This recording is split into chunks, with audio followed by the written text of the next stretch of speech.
મિત્રો ભારતમાં આ માત્ર એક મંદિર છે જ્યાં સીતા માતાની મૂર્તિ વગરનું છે મિત્રો, જ્યાં રામ અને લક્ષ્મણની મૂર્તિ છે. તો મિત્રો લસુંદરાનું લોકેશન અમદાવાદથી આવતો હાઈવે ગોધરાવાળા હાઈવે પર આવેલ છે મિત્રો. આ રીતનો કોઈ મોટો ગેટ છે અને ગેટની અંદર જવાનું રહેશે આપણે. તો મિત્રો આપણે હવે જોવા જઈશું ગરમ અને ઠંડા પાણીના કુંડ. તો મિત્રો આ રીતે અહીંયા નીચે જવાનું રહેશે અને આ તરફ મિત્રો જોવા અનેક દુકાનો આવેલી છે. જેવા આપણે અંદર જશે આ મોટો ચોક છે મિત્રો, અને અહીંયા ગાડી ગરમ અને ઠંડા પાણીના કુંડ છે મિત્રો. મિત્રો એવું કહેવાય છે કે જાણે રામ અને લક્ષ્મણ બંને સીતાની શોધમાં નીકળ્યા હતા ત્યારે મિત્રો અહીંયા એ રાત રોકાયા હતા લસુંદરા ગામે. તો મિત્રો અહીંયા એક ઋષિ હતો, તેના શરીર પર કોળ હતા. તો મિત્રો એ ભગવાનને નમે છે અને કહે છે કે કોળ મટાડવા માટે વિનંતી કરે છે. તો મિત્રો રામ ભગવાન અહીંયા બોણ મારે છે, ત્યાં અહીંયાથી એક ગરમ અને ઠંડા પાણીના કુંડ થાય છે મિત્રો. જ્યારે બાણ મારે છે ત્યારે પાણી નીકળે છે મિત્રો. અહીંયા એવું કહેવાય છે કે જે આ ગરમ અને ઠંડા પાણીના કુંડથી જે નાય છે એને તમામ ચામડીના રોગ મટે છે મિત્રો. મિત્રો અહીંયા ઘણા શ્રદ્ધાળુઓ આવે છે. અહીંયા રવિવારે વધારે મેળા જેવો માહોલ હોય છે મિત્રો. તો મિત્રો અહીંયા પહેલાં તમામ 108 જેટલા કુંડ હતા મિત્રો. અત્યારે મિત્રો સમય જતાં અત્યારે 18 કુંડ હાલમાં છે મિત્રો.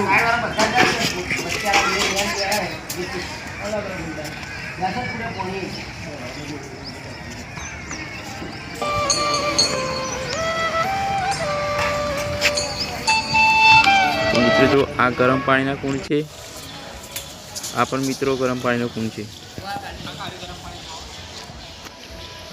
અને મિત્રો અહીંયા આવો તો તમે આ રામ ભગવાનનું મંદિર જોવાનું ભૂલતા નહીં. મિત્રો જોવાનું લખેલું છે સીતા બિન રામ લખન. તો મિત્રો અહીંયા સીતા માતાની મૂર્તિ નથી મિત્રો. આ રીતનું લોકેશન છે. તમે જોઈ શકો છો મિત્રો અહીંયા બીજા નાના નાના મંદિરો પણ આવેલા છે મિત્રો. અહીંયા એક મહાદેવનું મંદિર પણ છે.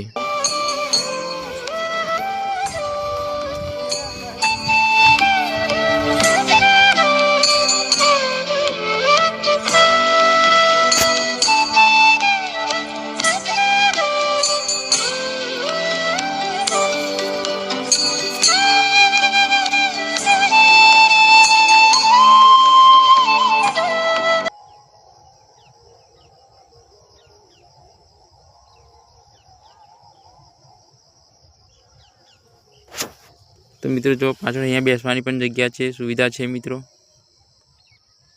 હા, બળિયાદેવ મહારાજનું મંદિર છે મિત્રો.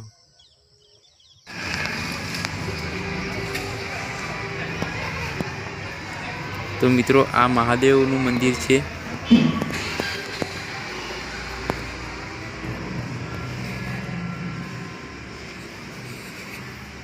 મિત્રો આ સોમનાથ મહાદેવના નામથી પણ ઓળખાય છે આ મંદિર.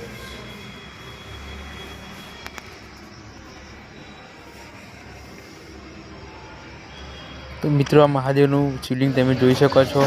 અહીંયા મિત્રો આજુબાજુ બેસવાની પણ જગ્યા છે મિત્રો. ગેટનું સરસ વ્યૂ છે મિત્રો, તમે જોઈ શકો છો.